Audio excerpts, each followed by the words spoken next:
Do you realize back in Beatle history, January 6th, 1965, the song I Feel Fine was at #1 at this time, back in 1965, and remained there for 6 weeks. Did you know that? That's right. It was #1 hit in England and America, among probably most of the other countries, and 6 weeks at #1 in Britain, and I believe 4 weeks at #1 on Billboard in the States. Through the 1964 Christmas season. That's right. They had learned early on that you could sell a lot of records at Christmas time, and that's a tradition the Beatles have continued for 50 years now. So yeah, that's quite a historic fact. One of their biggest hits ever in England, in fact. It's probably their second or third longest running #1 song ever. Yeah. Yes. And as most Beatle fans know, it's the very first song to ever feature reverb, or I should say that distortion. Distortion at the very beginning. And I believe John Lennon is the one that actually created that. And was it by total mistake or was that intentional? I can't remember what John said about that. I don't remember. I'm going to guess they were just fiddling around and got the sound and went, oh, we've got it on tape, and probably used it. I don't think they would have planned it, but I'm not positive on that. We do own a lot of bootleg recordings. We'll have to go through them all and see what the very earliest takes are. That would be an interesting test to listen to them all and go, do they all do that? Was that really planned? Or was it just kind of a final take? Oh, we like that. Let's use it. Yeah. You know what else happened on January 6th, and it was in 1966, is the single Day Tripper, and We Can Work It Out, which was a double-sided hit. It went gold by the Recording Industry Association of America in the United States. It had only been out for like a month maybe, because that was their big Christmas single for 1965. Right. Yeah. Right. That's interesting. And in 1962, on January 6th, they did a performance at the Cavern Club with another band called Congenials. Is that correct? Collegians? I don't know. Collegians probably is what they were. That's and it's interesting, the Beatles were still playing at the Cavern Club in early 1962. Yes. They had not hit the big time yet. They were back from Germany, and but the following was definitely there. The Beatles were like the key band in their area at that time, and of course they played, I believe, 300 shows at the Cavern. So this was just one of many gigs that they played. They were the most popular band in Liverpool, though, at that time. If history proves correct what I read about that. At this point in 1962, they were the biggest band in Liverpool, but not yet on the world stage or even in the UK. I don't think they never appeared in London until 1963, which would be a full year later. So. But it's they wouldn't have even met George Martin yet, because they had just done the Decca editions on January 1st earlier in the week in 1962. So that's true. They were still struggling, trying to make it, but they really hadn't impressed anyone yet, except Brian Epstein, of course. Yeah. Another thing in Beatle history, on this day in 1968, "Hello Goodbye" was #1 for its second week on the Billboard charts. Did you know that? You did, didn't you? Yeah, I did. And that was the big single from the Magical Mystery Tour TV film. Yes. It was packaged as an album only in the United States and Canada, and of course it was a #1 album at the end of 1967. And "Hello Goodbye" actually is my favorite Beatle #1 song out of all the ones they released. Just love that one. Really? For what reasons? It's a great song. It's more intricate than most of their #1 songs. A lot of them are kind of predictable. You say yes, I say no. You say why, I say go, go, go. You know what I love about that song? I mean, aside from the song is a great song, written by Paul McCartney, I believe. Credited to John Lennon, Paul McCartney, but it was written by Paul and sang by Paul. But you watched a promotional video for that. There's 2 promotional videos. One with the Sgt. Pepper outfits, and one just with the kind of the hippie look of the day. Right. And with the song playing in the background. It's like, wow, this is a great video for a great song. That's what really impresses me.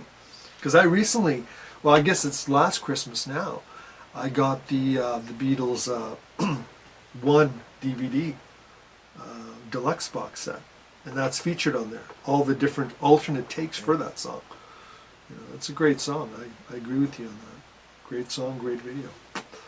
Speaking of that era, in 1967, on this date, the Beatles were actually in the studio, still working on Penny Lane, Okay. and they were doing takes 7 and 8, doing overdubs, and polishing up one of their most creative songs up to that date, which of course would eventually go on to become a #1 hit for them a little bit later in 1967. Which would be what? What song are we talking? Penny Lane. We're still on Penny Lane? Yeah. Okay. And you know what else is interesting about that? Of course, it was this is the period just before Sgt. Pepper where George Martin really, to me, is kind of taking the reins. He's making all these new projects work, and it's interesting that even 50 years later, Revolver and Sgt. Pepper, which show this great new influence, new instruments, more interesting, intricate recording, overdubbing. Yeah. Everything, right? Yeah. And George Martin's playing a really big role at this time.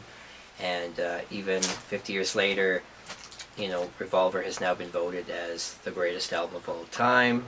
I've always said for the last 35 years, since I was a little kid, that Revolver is the greatest album the Beatles ever made, if not one of the greatest albums ever made. I've been saying this ever since the early mid-1970s, when, you know, people didn't even know about Revolver or had totally forgot about it back in '66. You know, speaking of George Martin, just recently George passed away, which was a sad day, just not that long ago. And most people regard George Martin, the Beatles' engineer and producer of their albums, as being the fifth Beatle. I mean, it's arguable. Some people will say Brian Epstein was indeed the fifth Beatle. Some people say Murray the K was the fifth Beatle. I know Murray would have said that, the radio program host. But in all reality, in my personal opinion, I think George Martin was indeed the fifth Beatle. Because he, without his input, could Revolver, which could be the greatest Beatles, and I think the greatest Beatles album of all time, and Sgt. Pepper, which, if not the greatest Beatles album, is the second greatest Beatles album, in my personal opinion. Could they have even come into play if it wasn't for George Martin? That's my question to you. No, they would have had to have gone to another producer and said, "Look, we're interested in bigger arrangements." And they obviously had the power and the connections. They could have worked with anybody, but obviously George Martin, they felt very comfortable with him since he worked with them their whole career. So it was only made sense that. You know, whether they thought of him as a father figure or not, the point was he really was the fifth Beatle because he was always involved with making sure that the final product was put together the way it was. And George Martin contributed so much. In fact, you could say he did more for these songs than the Beatles did themselves. Well, didn't Paul approach him in 1965 with Yesterday? It was acoustic. And he said, I have this great song in my head. And he fell out of bed with this song called Scrambled Eggs. I mean, any Beatle fan knows the story about this. But he went to George Martin and just said, well, it's just a simple little song. I want to forget about it. And George said, no, it's a great tune. And I want to put strings to this. I've got this idea. So really, it's a collaboration between Paul McCartney and George Martin. Because it was George's idea, was it not? Correct me if I'm wrong, but to put strings on that song. So you could even debate and say, you know, they could have released it as a Paul solo single, and it probably, who knows, maybe it would have sold just as well. Maybe. But it would have definitely done something, obviously. Paul was the heartthrob of the band, so, I mean... It still is, I think. Still is. Probably. So there you go. Yeah. And that song came out before even the Rolling Stones' Lady Jane, is that correct? Yeah. Yeah. So that kind of started a lot of that symphonic, classical pop song, did it not? I mean, we could argue that fact by going way back to, say, 1959 with Buddy Holly and his ballad, which is... Is it Every Day? Or no, it was the pretty one. Doesn't matter anymore. You know why. Oh, True Love Ways. But he's got a whole bunch of ballads, and there's probably strings on a bunch of them. Yeah. So yes, I mean, obviously there's lots of rock and R&B songs that do use strings or some form of the orchestras. Motown was introducing a lot of, woodwinds and stuff, and of course True. there's horns on a ton of recordings, right? So from that point of view, it's not that the Beatles always came up with something first, but I mean, it worked. It was a big, being that they were so big of a band, though. Yeah. They influenced a lot of other bands that were big as well to come out with their own version of a song like that. Yeah. In fact, coming to mind, Ferry Cross the Mersey, does it not have strings? And that song probably predates Yesterday. Yes, it does, actually. It does. So it's not totally an original idea, even for the British groups. Yeah. But it worked at the time. And of course, the Beatles were the biggest band at the time. People paid attention to whatever they did. So they made waves by doing something like that. Where the other bands, you didn't pay attention. That's true. It's just a song. Hey, also, 1964 at the Hammersmith Odeon, the Beatles did a Christmas show on this day in 1964. Yes? Yep. I believe so. That's right. Yeah. So it's interesting to see just in a single day in Beatles history how many historic events there are. So we're hoping that you'll tune in to our series and watch, and we're going to try to do these every day. And there's always something new and exciting to talk about in Beatles history.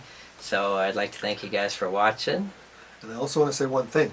We're going to be discussing everything from Paul McCartney and Wings, the Japan. Actually, something real quick. Paul was busted in Japan in the spring of 1980, right around this time. So that'll be coming up in the next episode. It wasn't his fault, by the way. He didn't bring the pot into Japan. That's a guarantee. But we're not going to get into that now. We're going to save that. It wasn't his fault, by the way. And also, we'll be talking about day-to-day what happened in Beatle history on this day. We'll be talking about Beatle bootlegs, Beatles on film that's released and still not released to this day, what possible new projects are coming up that will be released by Apple, or at least possibly in the near future. So basically everything you can think of under the sun. Beatles related, Beatles solo. Is that not true? That's pretty much it. Yeah. So you got to stick with us, man. And eventually we want to make this a live broadcast as well. We want to get the fans to come in and have like live talk-ins with the fans to get their to get your feedback. So definitely please comment on this video. Hopefully you enjoy it. Give us your thoughts on some of the topics and the things we brought up, and give us your opinions on things. Everyone's got their own opinion, so we look forward to reading your comments, and you can give us also hints of what you'd like to see on the show in the future.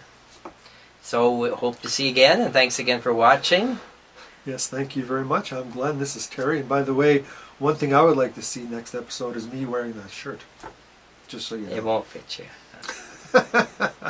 You never know, we can try. Right? No, it won't fit.